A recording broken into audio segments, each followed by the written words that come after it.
ایک شخص کو دنیا کی دولت سے بہت نوازا گیا، بڑا مالدار شخص تھا، اور ایک وقت ایسا آیا کہ اس کا سب کچھ جاتا رہا، تو وہ اللہ عز و جل کی حمد و ثنا کرنے لگا، یہاں تک کہ اس کے پاس بچھانے کے لیے صرف ایک چٹائی رہ گئی۔ اب پھر بھی وہ اللہ عز و جل کی حمد و ثنا میں مصروف تھا، تو ایک دوسرے مالدار شخص نے اس چٹائی والے سے پوچھا کہ تیرے پاس تو رائی کچھ نہیں، بڑا پیسہ تھا، بڑا مال تھا، اب فقط چٹائی رہ گئی ہے، اب اللہ کا شکر کس بات پر ادا کر رہا ہے؟ تو وہ فرماتا ہے، وہ کیا کہتا ہے کہ میں ان نعمتوں پر اللہ عز و جل کا شکر ادا کرتا ہوں، اگر میں ساری دنیا کی دولت دے دوں پھر بھی وہ مجھے نعمتیں نہیں ملے گی۔ اس نے پوچھا وہ کیا ہے؟ تو اس نے جواب دیا کہ آنکھ، کان، ناک، میرے ہاتھ پاؤں یہ نہیں دیکھتے؟ کیا یہ اللہ عز و جل کی بڑی نعمتیں نہیں؟ یہ ساری دنیا کی دولت دے دوں پھر بھی مجھے نہیں ملے گی۔ تو مال چلا گیا، چٹائی پر ہے، مگر زبان پر پھر بھی اللہ کا شکر ہے۔ پیچھے بیٹے اسلامی بھائی ایک اور واقعہ سنیے کہ اہل دمشق میں سے ایک شخص جس کا نام ابو عبد الرب تھا، یہ شخص پورے دمشق میں سب سے زیادہ مالدار، ریچسٹ، سب سے بڑا پیسے والا۔ ایک مرتبہ وہ سفر پر نکلا تو ایک نہر کے کنارے چراگاہ تھی جہاں جانور چرتے تھے، وہاں اس کی رات ہو گئی۔ اس نے وہیں پڑاؤ ڈال دیا۔ اسے چراگاہ کی ایک طرف سے آواز سنائی دے رہی تھی کہ کوئی اس کونے سے اللہ عز و جل کی کثرت کے ساتھ تعریف بیان کر رہا تھا، رب کا شکر بیان کر رہا تھا۔ وہ شخص اس آواز کی تلاش میں نکلا، ڈھونڈتے ڈھونڈتے اس کو ایک اور شخص نظر آیا جو بڑا غریب سا شخص تھا، چٹائی پر لیٹا ہوا تھا۔ اس نے شخص کو سلام کیا اور کہا کہ تم کون ہو؟ اس نے کہا میں مسلمان ہوں۔ اس دمشقی نے پوچھا یہ تم نے کیا حالت بنا رکھی ہے؟ تو اس نے جواب دیا یہ نعمت ہے جس کا شکر ادا کرنا مجھ پر واجب ہے۔ یہ مالدار شخص نے کہا نعمت کدھر ہے؟ تم چراگاہ میں ایک کونے میں چٹائی پر پڑے ہوئے ہو، کوئی تمہارے پاس پراپرٹی نہیں، کوئی بڑا سرمایہ نہیں، یہ کس بات پر تم اللہ کا شکر ادا کر رہے ہو؟ تو وہ کیا کہتا ہے؟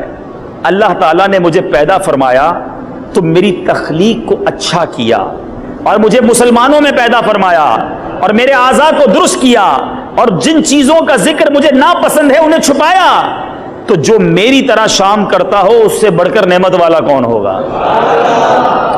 اب یہ مالدار شخص اس کی باتیں سن کے ہکا بکا رہ گیا کہ اس حال میں بھی اتنی ساری نعمتیں بھی گنوا دی اور اللہ کا شکر بھی ادا کر رہا ہے۔ اب اس مالدار نے اسے کہا کہ آپ ذرا میرے ساتھ چلنا پسند کریں گے؟ تو اس چٹائی پر لیٹے ہوئے شخص نے کہا کہ کیوں لے جانا چاہتے ہو؟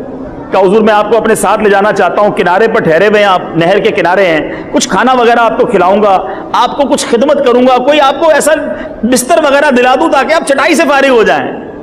تو وہ اللہ کا شکر گزار بندہ کیا کہتا ہے؟ وہ کہتا ہے کہ مجھے ان چیزوں کی حاجت نہیں۔ اس نے اس مالدار کے ساتھ جانے سے انکار کر دیا۔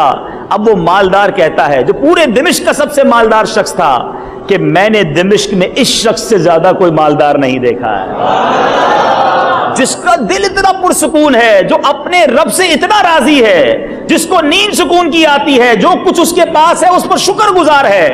ارے اصل مالدار تو یہی شخص ہے۔ میں نے 2 واقعات مدنی چینل کے ناظرین اور یہاں ہفتہ وار اجتماع میں موجود اسلامی بھائیوں آپ کے سامنے پیش کی۔ دونوں واقعات ہمیں کچھ سکھا رہے ہیں۔ ایک طرف وہ لوگ ہیں جو بہت کچھ رکھتے ہوئے بھی ناشکری کرتے ہیں، ایک طرف وہ ہیں کہ جن کے شکوے ختم ہی نہیں ہوتے، جن کی زبان پر شکر سنا ہی نہیں جاتا، جو ہر کسی کو یہ کہتے نظر آتے ہیں کہ میرے پاس ہے ہی کیا، میرے پاس نعمتیں ہی نہیں ہیں، فلاں کو دیکھو اسے اللہ نے کتنا دیا ہے، میں تو پیچھے رہ گیا، میں تو نقصان میں رہا، مجھے کچھ ملا ہی نہیں ہے، میں پریشان، میں دکھی۔ میٹھے میٹھے اسلامی بھائیوں، وہ شخص غور کرے کہ یہ ناشکری، یہ اللہ تبارک و تعالیٰ کی بارگاہ میں یہ جو شکوے شکایات ہیں، کہیں یہ نقصان اور مزید بربادی کا باعث نہ بنے۔ ہمارے پاس واقعی اتنی نعمتیں ہیں، انشاءاللہ آگے ہم سنیں گے کہ اگر ان نعمتوں کا شمار کرنے کی کوشش کریں تو ہم شمار بھی نہیں کر سکتے۔ آج انشاءاللہ کچھ ریئلائز کرتے ہیں، کچھ سمجھتے ہیں۔ میں جانتا ہوں یہ ایک ایسے علاقے میں میرا بیان ہے جہاں بہت امیر و کبیر لوگ نہیں رہتے ہیں۔ ہو سکتا ہے اس میں کوئی ایسا میرا بھائی بھی بیٹھا ہو جو بے روزگار بھی ہو، کوئی میرا ایسا بھائی بھی بیٹھا ہو جو قرض دار بھی ہو، کوئی ایسا میرا بھائی بھی ہو سکتا ہے بیٹھا ہو جس کا اپنا گھر نہ ہو، وہ کرائے کے گھر میں رہتا ہو سکتا ہے میرا کوئی ایسا بھائی بھی بیٹھا ہو کہ جو دنیا میں جب سفر کرنے کی خواہش رکھتا ہے تو سفر بھی نہ کر سکتا ہو۔ ہو سکتا ہے کوئی ایسا بھی میرا بھائی بیٹھا ہو جو کسی بیماری میں بھی مبتلا ہو. آؤ آج ذرا چیک کرتے ہیں, آج ذرا سمجھنے کی کوشش کرتے ہیں کہ میری اس وقت کی جو کیفیت ہے, میں اس وقت جن مشکلوں کا شکار ہوں, میں اس وقت جن پریشانیوں کا شکار ہوں, کیا یہ پریشانیاں مجھے رب کا شکر ادا کرنے سے روکتی ہیں, یا مجھے اس بات کی اجازت دے دیتی ہیں کہ میں جب چاہے جیسے چاہے اس کی ناشکری کرتا رہوں. پیچھے پیچھے اسلامی بھائیوں, احیاء العلوم میں امام غزالی علیہ رحمۃ اللہ الوالی ایک بڑا پیارا قول نقل کرتے ہیں. حضرت موسیٰ علیہ السلام نے اللہ عز و جل کی بارگاہ میں عرض کی, یا اللہ میں تیرا شکر کیسے ادا کروں, میرا شکر کرنا بھی تو تیری ایک نعمت ہے. اللہ تعالیٰ نے یہ ارشاد فرمایا, جب تو نے یہ جان لیا کہ ہر نعمت میری طرف سے ہے اور اس پر راضی رہا تو یہی شکر ادا کرنا ہے. یعنی اللہ کی جو نعمتیں ہیں, اگر اس پر جان لے بندہ کہ یہ رب کی طرف سے ہے اور رب کے فیصلوں پر راضی رہے, ان نعمتوں پر خوش رہے, رب کی طرف سے ارشاد ہوا یہی شکر ہے. میٹھے میٹھے اسلامی بھائیوں, ایک بات آج سیکھنی ہے, آج کے اس اجتماع میں یہ سمجھنی ہے کہ شکر اعلیٰ درجے کی عبادت ہے, شکر کی توفیق عظیم سعادت ہے, شکر میں نعمتوں کی حفاظت ہے, شکر ہی نعمتوں میں باعث زیادت ہے, شکر اللہ والوں کی عادت ہے, شکر رب عز و جل کی عبادت ہے, شکر ذریعہ بقائے نعمت ہے, شکر ترک معصیت ہے, شکر معرفت نعمت ہے, جبکہ ناشکری باعث ہلاکت ہے اور نعمتوں میں رکاوٹ ہے. ایک مالدار شخص نے ایک چٹائی پر لیٹے ہوئے شخص کو یہ سمجھا کہ یہ مجھ سے کمتر ہے, یہ غریب ہے, یہ پھر کیوں شکر ادا کر رہا ہے. اور بعض اوقات چٹائی پر لیٹنے والا, بعض اوقات کرائے کے گھر میں رہنے والا, بعض اوقات چھوٹی سی تنخواہ پر گزارا کرنے والا جب بڑے بڑے بنگلے والوں کو دیکھتا ہے, جب بڑی بڑی گاڑیوں والوں کو دیکھتا ہے, جب ان کے پاس مال کی فراوانی کو دیکھتا ہے تو وہ یہ سمجھتا ہے کہ میں بڑا پیچھے رہ گیا. ارے میرے پاس ہے ہی کیا جس کا شکر ادا کروں. آج میں حدیث پاک کے ذریعے آپ کو یہ سمجھانا چاہتا ہوں کہ میں نے اور آپ نے پہلے یہ سمجھنا ہے کہ کامیاب کون ہے, ترقی والا کون ہے, اور ہم نے اللہ کی بارگاہ میں جب شکر ادا کرنے کے لیے ذہن بنانا ہے تو کس کو دیکھنا ہے. سرکار دو عالم صلی اللہ تعالی علیہ وسلم فرماتے ہیں, دو خصلتیں ایسی ہیں جس میں بھی ہوں گی اللہ عز و جل اسے صابر و شاکر لکھ دے گا. آج چاہتے ہیں نا کہ ہمارا نام صابر اور شاکر لوگوں میں لکھا جائے, تو آؤ آج سمجھتے ہیں وہ دو خصلتیں کون سی ہیں. اور نبی پاک فرماتے ہیں, اور جس میں یہ دو خصلتیں نہیں ہوں گی, خلاصہ حدیث ہے, نہ اسے شاکر لکھے گا نہ ہی اسے صابر لکھے گا. اب وہ دو خصلتیں کون سی ہیں سنیں. نمبر ایک, جو اپنے دین میں اپنے سے اوپر والے کو دیکھ کر اس کی پیروی کرے اور دنیاوی معاملے میں اپنے سے نیچے والے کو دیکھے, اور اللہ عز و جل نے اس شخص پر جو فضیلت دی ہے اس پر اللہ عز و جل کا شکر ادا کرے تو اللہ عز و جل اسے صابر و شاکر لکھ دیتا ہے. اور جو اس کا الٹ کرتا ہے, یعنی دین میں اپنے سے نیچے والے کو دیکھے اور دنیاوی معاملے میں اوپر والے کو دیکھے تو پھر اپنی محرومی پر افسوس کرے, اللہ عز و جل اسے نہ صابر لکھتا ہے اور نہ ہی شاکر لکھتا ہے. ہم یہاں جو غلطی کر رہے ہیں کہ ہم دین میں, ہمیں شریعت کیا کہتی ہے, اپنے سے اوپر والے کو دیکھو, نعمتوں میں اپنے سے نیچے والے کو دیکھو. آج میرا وہ بھائی جو کسی وجہ سے کسی پریشانی میں ہے تو وہ اپنے سے بڑی پریشانی والے کو دیکھے. اب میں کرائے کے گھر میں رہتا ہوں, لوگ کہتے ہیں میرا اپنا گھر ہی نہیں ہے. ارے اسے دیکھو جو جھونپڑی میں رہتا ہے, کوئی جھونپڑی میں رہنے والا ہے وہ اسے دیکھے جو فٹ پاتھ پر سوتا ہے. جو فٹ پاتھ پر سونے والا ہے وہ یہ دیکھے کہ میں خود سوتا ہوں, خود اٹھتا ہوں, آزاد تو ہوں. ارے آج بھی لاکھوں لوگ جیلوں کے اندر ہیں جو اپنے پیاروں اور اپنے گھر والوں سے دور ہیں. آج کوئی شخص چھوٹی بیماری میں مبتلا ہے, وہ دیکھے کہ لوگوں کو کتنی بڑی بڑی بیماریاں ہیں. ارے میٹھے میٹھے اسلامی بھائیوں, میں ایک دعویٰ کرنے جا رہا ہوں. اس وقت جتنے اسلامی بھائی مجھے فیض مدینہ میں ہفتہ وار سنتوں پر اجتماع میں سن رہے ہیں, جتنے مدنی چینل کے ناظرین اس وقت ہمارے ساتھ شامل ہیں, آپ جو زندگی گزار رہے ہیں, آپ جو لائف گزار رہے ہیں, کروڑوں لوگ دنیا میں ایسے ہیں جو آپ جیسی زندگی گزارنے کا خواب دیکھتے ہیں. اب آپ کہیں گے جناب یہ کیسے ہو گیا, میں غریب, میں پریشان, میں بے روزگار, میں قرض دار, مجھ جیسی زندگی کا خواب کون دیکھتا ہے. اے فیض مدینہ کے اجتماع میں آنے والوں, آپ سارے اپنے پیروں پہ چل کے اس اجتماع میں آئے ہو. دنیا میں کئی ایسے ہیں جن کے پیر ہی نہیں ہیں. خواب دیکھتے ہیں نا وہ لوگ ہیں. آپ میں سے اکثر لوگوں نے دوپہر کا کھانا کھا لیا ہوگا, اور ہو سکتا ہے کہ شام کا کھانا بھی کھا لیا ہو, یہ جا کر کھانے کا پلان ہو, مگر کئی ایسے ہیں جنہوں نے ابھی تک دوپہر کا کھانا نہیں کھایا ہوگا. آج رات جب ہوگی تو آپ کسی بستر پر جا کر سوئیں گے. اسی دنیا میں کئی ایسے ہمارے بھائی اور بہنیں ہیں, ان کے بچے بھی ہیں, جو آج رات کھلے آسمان تلے گزاریں گے. ذرا غور کرو, میں کیوں اپنے سے اوپر والوں کو دیکھ کر ڈی مورلائز ہوں؟ میں کیوں اپنے سے اوپر والوں کو دیکھ کر احساس کمتری کروں؟ ارے آج بھی میرے رب نے جو مجھے دیا ہے, مجھے کروڑوں سے اچھا بنایا ہے. اپنے ہاتھ سے ہم کھانا کھاتے ہیں. جاؤ ہاسپٹل میں, جن کو نالی لگی ہوئی ہے, جن کو ناک کے ذریعے خوراک دی جا رہی ہے, جن کی سانس نہیں آ رہی, انہیں آکسیجن لگائی گئی ہے. ارے ایسے ایسے مرض ہیں کہ بندہ سوچے تو حیران ہو جاتا ہے, میرے رب نے مجھے اور آپ کو وہ مرض نہیں لگایا ہوا. یہ تھوڑی نعمت ہے, یہ تھوڑی اللہ تعالیٰ کی طرف سے عطا ہے. ایک بزرگ کے بارے میں آتا ہے کہ آپ جو ہے وہ پیدل جا رہے تھے اور پیر میں جوتے نہیں تھے.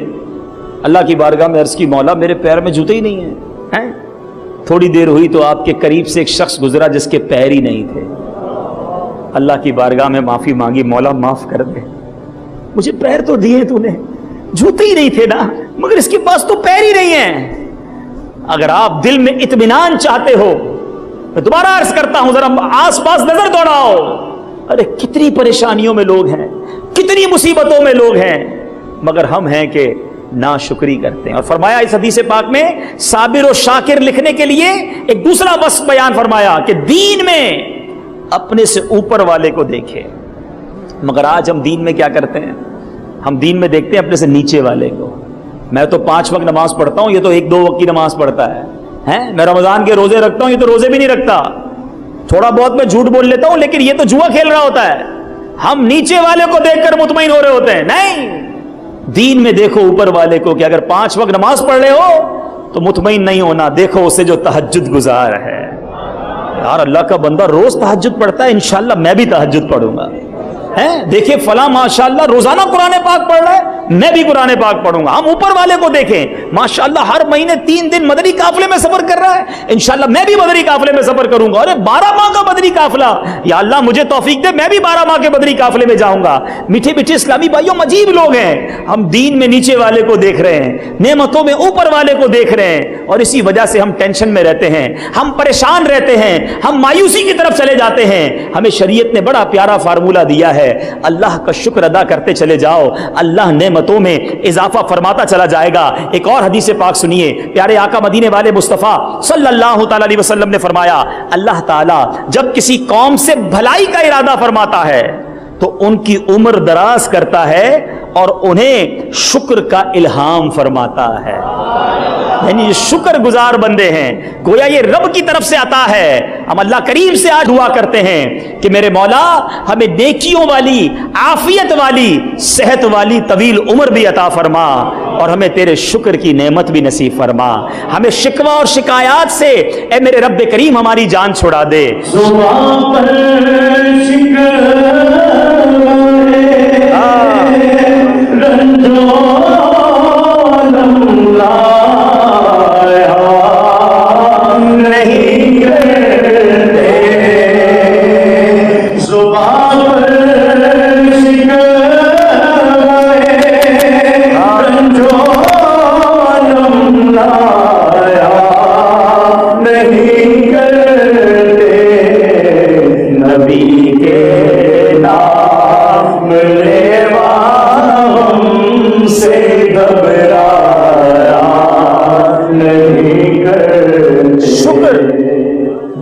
بار قرآن مجید فرقان حمید ہماری رہنمائی فرماتا ہے. سورہ رحمان ہم سب نے سنی ہوگی, قرآن میں بار بار فرمایا گیا فَبِأَيِّ آلَاءِ رَبِّكُمَا تُكَذِّبَانِ. اس کا ترجمہ کیا ہے؟ تو اے جن و انس تم دونوں اپنے رب کی کون سی نعمت جھٹلاؤ گے. ایک مرتبہ نبی پاک علیہ الصلوۃ والسلام نے سورہ رحمان کی جب تلاوت فرمائی, یا پھر آپ کے سامنے اس کی تلاوت ہوئی, تو آپ علیہ الصلوۃ والسلام نے ارشاد فرمایا, میں اس کے جواب میں تم سے بہتر جواب جنات سے کیوں سنتا ہوں کہ میں جب بھی اللہ عز و جل کے اس فرمان پر پہنچتا ہوں فَبِأَيِّ آلَاءِ رَبِّكُمَا تُكَذِّبَانِ, تو جنات جواب میں کہتے ہیں ہم اپنے رب عز و جل کی کسی نعمت کو نہیں جھٹلائیں گے۔ یہ قرآن ہمیں یاد دلا رہا ہے کہ رب کی نعمتیں یاد کرو۔ ایک اور جگہ قرآن مجید فرقان حمید میں ارشاد ہوتا ہے ان الانسان لربہ لکنود، ترجمہ کنز ایمان، بے شک آدمی اپنے رب کا بڑا ناشکرا ہے۔ اس کی تفسیر میں علماء فرماتے ہیں انسان بڑا ناشکرا ہے، مصیبتیں گنتا رہتا ہے اور نعمتیں بھول جاتا ہے، اسے یاد نہیں رہتا کہ اس کو اللہ نے کتنی نعمتوں سے نوازا ہے۔ ایک بڑی باریک بات ہے مگر سمجھداروں کے لیے ہے۔ ایک بار حضرت رابعہ بصریہ رضی اللہ تعالی عنہا نے ایک مریض کو دیکھا، ایک شخص کو دیکھا جس نے اپنے سر پر پٹی باندھی ہوئی تھی۔ تو آپ نے پوچھا پٹی کیوں باندھی ہے؟ تو کہا سر میں درد ہے۔ آپ نے بڑی پتے کی بات فرمائی۔ آپ کہتی ہیں کہ جب تم صحت مند تھے تو صحت کی پٹی باندھی تھی۔ سمجھنے والی بات ہے، اللہ نے اتنے دن تک تمہیں صحت عطا کی، تب کسی کو نہ بتایا، تب شکر ادا نہ کیا، آج تھوڑے دنوں کی تکلیف آئی تو سب کو بتانے نکلے ہو کہ اللہ نے بیمار کر دیا۔ یہ بڑی تصوف کی بات ہے کہ ہم لوگوں کو کیوں بتائیں ہم تکلیف میں ہیں۔ آج ہمارے پیٹ میں درد ہے تو سارے محلے کو پتا ہے، آج ہماری موٹر سائیکل خراب ہو گئی تو سب کو بتانا ہے، اگر موبائل فون چوری ہو گیا تو ہم نے سب کو بتانا ہے۔ ارے تکلیف پر صبر کرتے، صبر کا ثواب کماتے، اللہ کا شکر ادا کرتے کہ مولا موٹر سائیکل کی ایک چیز خراب ہوئی، ایکسیڈنٹ ہو جاتا تو میں ہی ہاسپٹل میں ہوتا۔ ہم بڑی مصیبت کو یاد کرتے مگر ہم ہیں کہ اپنی پرابلمز کو، اپنے مسائل کو سب کو بتاتے ہیں۔ نہیں میرے بیچ اسلامی بھائیوں، یہ بھی ایک ناشکری ہے کہ اپنا پرابلم، اپنی مصیبت سب کو بتائی جائے۔ اب مزہ اس بات میں ہے کہ انسان اللہ کی طرف سے آنے والی ہر آزمائش پر صبر بھی کرے، اور اگر کوئی مصیبت آئے تو اس پر شکر بھی بجا لائے، اللہ تبارک و تعالیٰ کا یہ شکر ادا کرے کہ مولا تو نے چھوٹی مصیبت، آسان مصیبت میں میری جان چھڑا دی، ہو سکتا ہے اس سے بڑی مصیبت میٹھے میٹھے اسلامی بھائیوں ہمارے سامنے آ جاتی۔ سیدنا انس رضی اللہ تعالیٰ عنہ، ایک بڑی خوبصورت حدیث پاک ہے، شکر جو ہے نا وہ ہماری نعمتوں کو کس طرح پروٹیکٹ کرتا ہے، ہماری نعمتوں کو کس طرح بچاتا ہے۔ حضرت انس رضی اللہ تعالیٰ روایت کرتے ہیں کہ نبی پاک علیہ الصلوۃ والسلام نے ارشاد فرمایا، اے وہ لوگوں جن کو اللہ نے اولاد دی ہے، جنہیں مال دیا ہے، جنہیں گھر بار دیا ہے، سنو۔ حضرت انس رضی اللہ عنہ فرماتے ہیں کہ نبی پاک علیہ الصلوۃ والسلام نے ارشاد فرمایا، اللہ عز و جل کسی بندے کو اہل، مال اور اولاد کی صورت میں کوئی نعمت عطا کرے، پھر وہ کہے ما شاء اللہ لا قوت الا باللہ، یعنی جو اللہ عز و جل چاہے، نیکی کرنے کی طاقت اسی کی توفیق سے ہے، یعنی شکر ادا کرے تو وہ اس میں موت کے علاوہ کوئی آفت نہیں دیکھے گا، یعنی نعمتیں سیکیور ہو جاتی ہیں، نعمتوں کو دوام ملتا ہے اگر بندہ اللہ کی نعمت پر شکر ادا کرے۔ مگر آج ہم ہیں کہ ناشکری کی عادت جاتی نہیں۔ میٹھے میٹھے اسلامی بھائیوں، ایک بار نبی پاک علیہ الصلوۃ والسلام بی بی عائشہ صدیقہ رضی اللہ تعالی عنہا کے حجرے میں تشریف لائے، ایک روٹی کا ٹکڑا نیچے گرا ہوا دیکھا، آپ نے وہ روٹی کا ٹکڑا اٹھایا، اسے صاف کیا اور کیا ارشاد فرمایا، اے عائشہ اللہ عز و جل کی نعمتوں کا احترام کیا کرو، اس لیے کہ جب یہ کسی اہل خانہ سے روٹ کر چلی جاتی ہیں تو دوبارہ لوٹ کر نہیں آتی۔ آج اناج کی جتنی بے حرمتی ہو رہی ہے، غور کیجئے، آج ہمارے دسترخوانوں پر، آج ہماری دعوتوں میں بعض اوقات تو اتنا کھانا ضائع ہوتا ہے کہ شاید کسی غریب کے گھر کے 1 مہینے کا راشن ہو جائے، مگر آج ہم قدر نہیں کرتے۔ اگر آپ اللہ کی نعمتوں کا قدر نہیں کریں گے تو ڈر ہے کہ وہ نعمتیں چھین لی جائیں۔ جو اللہ نے دیا ہے اس کا شکر بھی بجا لائیں اور اس کا احترام بھی کریں۔ اسی طرح میٹھے میٹھے اسلامی بھائیوں اور مدنی چینل کے ناظرین، نبی پاک علیہ الصلوۃ والسلام ایک بڑی پیاری دعا فرمایا کرتے ہیں، آپ بھی کوشش کریں اس دعا کو یاد بھی کریں اور بار بار پڑھتے بھی رہا کریں۔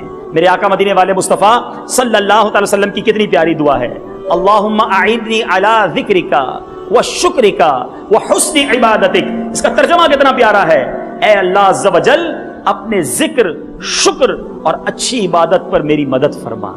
میرے آقا دعا فرمایا کرتے ہیں، ذکر پر، شکر پر، اچھی عبادت پر میری مدد فرما۔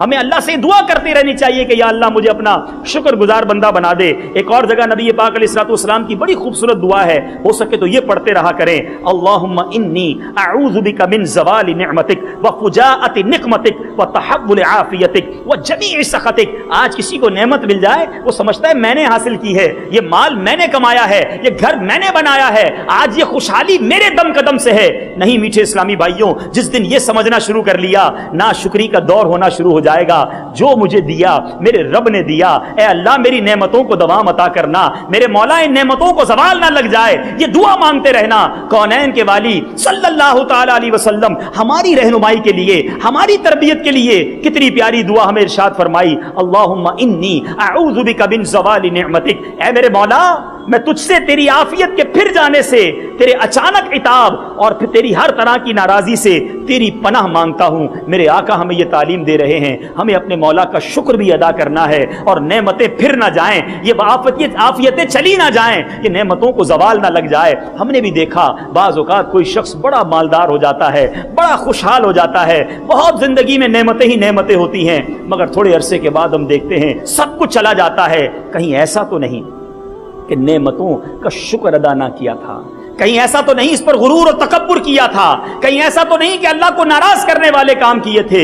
یہ بات بہت ضروری ہے. نعمتیں مل جانا بڑی سعادت ہے، مگر ان نعمتوں کا باقی رہنا، ان نعمتوں میں ترقی ہوتے رہنا، ان نعمتوں کا زوال نہ ہونا، یہ بڑی سعادت ہے. تو اس کے لیے ہمیں اللہ کا شکر ادا کرنا چاہیے، اللہ کی نافرمانی والے کاموں سے بچنا چاہیے. میٹھے میٹھے اسلامی بھائیوں، اب یہاں ان لوگوں سے کچھ بات کرتے ہیں جو کبھی کبھی کہتے ہیں ہمارے پاس ہے ہی کچھ نہیں، ہم بڑے پریشان، ہم بڑے تکلیف میں ہیں. ایک بار حضرت سیدنا سعید بن عامر رحمۃ اللہ تعالی بیان کرتے ہیں کہ ایک شخص حضرت سیدنا یونس بن عبید رحمۃ اللہ تعالی کی خدمت میں حاضر ہوا اور اپنی تنگ دستی کی شکایت کرنے لگا. حضور کچھ بھی نہیں ہے میرے پاس، بڑا پریشان، جس طرح آج لوگ شکایتیں کرتے ہیں. تو آپ نے بڑی پیاری بات کی، آپ نے کہا جس آنکھ سے دیکھ رہے ہو وہ آنکھ مجھے دے دو اور 2 لاکھ درہم لے لو. کہتا حضور یہ کیسے ہو سکتا ہے؟ کہا اچھا ٹھیک ہے، جس زبان سے بات کر رہے ہو یہ زبان ہی دے دو اور 2 لاکھ درہم لے لو. کہتا حضور اس کے بغیر کیسے جیوں گا؟ کہا اچھا ٹھیک ہے، میری بات سن رہے ہو جس کان سے، اس کان کے بدلے 2 لاکھ درہم لے لو.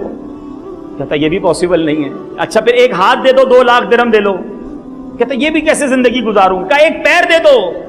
وہ اعضاء گناتے رہے، وہ منع کرتا رہا. آخر میں اس شکوہ کرنے والے سے آپ فرماتے ہیں ایک طرف تو کہتے ہو میرے پاس کچھ ہے نہیں، اور لاکھوں کی پراپرٹی لے کے گھوم رہے ہو اور کہتے ہو میرے پاس کچھ نہیں ہے. واقعی ہمیں قدر نہیں ہے. میٹھے میٹھے اسلامی بھائیوں، اگر نعمتوں کی بات کی جائے نا، یہ دنیا کا مال تھوڑی دیر کے لیے سائڈ پہ کر دیں. ہم اصل میں پیسے کو ہی نعمت سمجھتے ہیں، ہم پیسے ہی کو جناب اللہ کی بہت بڑی جناب برکت سمجھتے ہیں، بہت بڑی سعادت ہم سمجھتے ہیں اپنے لیے. میں آپ سب سے سوال کرتا ہوں، آپ کے پاس کروڑوں روپے ہوں، میں چلے آپ کی مثال نہیں دیتا، کسی شخص کے پاس کروڑوں روپے ہوں اور اس کے پاس اس کو ایسی بیماری لگی ہو کہ وہ کوئی کھانا ہی نہ کھا سکتا ہو، صرف ٹیوب کے ذریعے اس کو کھلایا جائے، وہ کروڑوں روپے اچھے ہیں یا آپ اپنے ہاتھ سے روٹی توڑ کر نوالا بنا کر کھاتے ہیں آپ اچھے ہیں؟ اپنے آپ سے پوچھو. کروڑوں روپے ہیں آپ کے پاس مگر رات کو نیند نہیں آتی، وہ پیسے اچھے ہیں یا وہ مزدور جو سامان اٹھا کر حلال روزی کما کر رات کو سوتا ہے اور سکون کی نیند سوتا ہے وہ اچھا ہے؟ اپنے آپ سے پوچھو. میں آپ سب سے سوال کرتا ہوں، اپنا ہاتھ ذرا اٹھائیے گا سارے اسلامی بھائی، اور یہ انگوٹھا بند کر دیں جس طرح میں نے بند کیا ہے. اس طرح انگوٹھا بند کیجئے. اب ہاتھ نیچے کر لیں، میں صرف سکھانے کے لیے. کبھی زندگی میں 1 گھنٹہ، میں پورے دن کی بھی بات نہیں کرتا، اس انگوٹھے کو بند کر کے زندگی گزاریے گا. اس کو باندھ دیجیے گا کسی چیز سے یا بند کر دیجیے گا. اب آپ زندگی گزاریے، آپ کو پتا چلے گا اس انگوٹھے کی کیا اہمیت ہے. آپ گلاس نہیں پکڑ سکو گے، آپ کپڑے چینج نہیں کر سکیں گے، آپ زندگی کے بہت قلم نہیں پکڑ سکیں گے. موبائل فون کے بغیر چلتا ہی نہیں ہے، موبائل فون کیسے اٹھاؤ گے؟ اس انگوٹھے کو، اتنی ساری ہماری زندگی کے کام یہ انگوٹھے کرتا ہے. گرپ کبھی بھی نہیں ہو سکے گی اگر انگوٹھا نہ ہو. ہاتھ تو دور کی بات ہے، مگر کس نے اس انگوٹھے کا شکر ادا کیا؟ پیچھے پیچھے اسلامی بھائیوں، یہ اللہ نے مجھے اور آپ کو ہاتھ دیے ہیں. جاؤ کسی بغیر ہاتھ والے سے بات کر کے دیکھو زندگی کیسے گزارتا ہے. بیچارے کی زندگی کیسی ہوگی. آج میں آپ کو انگوٹھے کی مثال دے رہا ہوں، اس کے دونوں ہاتھ نہیں، وہ کیسے زندگی گزارتا ہوگا. تمام اسلامی بھائی جو یہاں موجود ہیں، تھوڑی دیر کے لیے اپنی آنکھ بند کریں، آنکھ بند کر دیں، درود پاک پڑھ لیں. صلو علی الحبیب صلی اللہ تعالی علی محمد صلی اللہ علیہ وسلم. اب آنکھ کو کھول لیجئے. جب درود آپ پڑھ رہے تھے، آپ کی آنکھ کے آگے کیا تھا؟ اندھیرا تھا. آنکھ کھولی، اجالا ہو گیا، سب نظر آنے لگ گیا. مگر آپ جانتے ہیں جو نابینا ہوتا ہے، جو اندھا ہوتا ہے، جب آنکھیں بند ہوتے وقت آپ کے سامنے جو اندھیرا تھا نا، وہ ساری زندگی اسی اندھیرے میں زندگی گزارتا ہے، اسے کچھ نظر نہیں آتا. ذرا سوچو، تھوڑی دیر کے لیے لائٹ چلی جائے، ہمارے کمرے میں اتنا اندھیرا ہو جائے کہ ہمیں نظر کچھ نہیں آتا، ہم پریشان ہو جاتے ہیں کہ میں کدھر جاؤں، دائیں جاؤں بائیں جاؤں، سامنے ٹھوکر نہ لگ جائے۔ ارے سوچو، تھوڑی دیر بعد تم لائٹ آن کر لو گے، مگر جو اندھا ہے، جو نابینا ہے، اس کی تو ساری زندگی اندھیرا رہے گا نا۔ آج ہم اپنے ماں باپ کو دیکھتے ہیں تو خوش ہوتے ہیں، اپنے بیوی بچوں کو دیکھتے ہیں تو خوش ہوتے ہیں، ہم ہریالی دیکھتے ہیں تو خوش ہوتے ہیں، آسمان دیکھتے ہیں تو اچھا لگتا ہے، برسات کا اچھا موسم دیکھتے ہیں تو دل خوش ہو جاتا ہے۔ کبھی سوچا کہ نابینا کیا دیکھتا ہوگا؟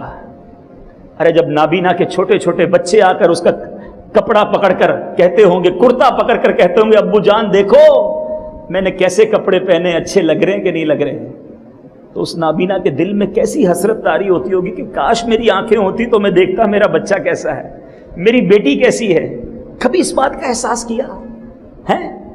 ارے ذرا غور کرو کہ اگر ایک نابینا، ایک بغیر آنکھ والا، بغیر بینائی والا اسلامی بھائی یا اسلامی بہن اللہ کرم کرے اور مکے پاک اور مدینہ طیبہ پہنچ جائیں، کعبے کے سامنے پہنچیں، کعبے پر پہلی نظر پڑنے والے کی دعا قبول ہوتی ہے، انہوں نے بھی سنا تھا۔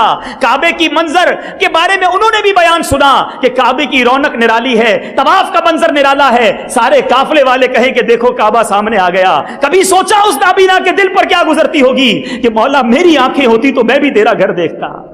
کبھی یہی نابینا مدینہ منورہ پہنچ جائے اور گنبد خضرا کے سامنے جا کر حسرت کرے کہ کاش میری آنکھیں ہوتی تو میں بھی گنبد خضرا دیکھتا۔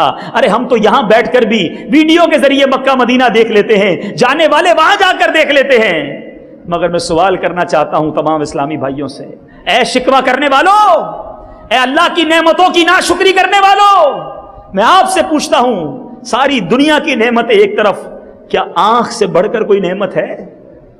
مگر کتنی بار شکر ادا کیا آپ نے، میں نے اور آپ نے، کیا اللہ کی بارگاہ میں التجا کی تھی کہ مولا مجھے پیدا کیجیو تو آنکھ والا پیدا کیجیو؟ نہیں، مجھے اور آپ کو بن مانگے آنکھ والا بنایا گیا۔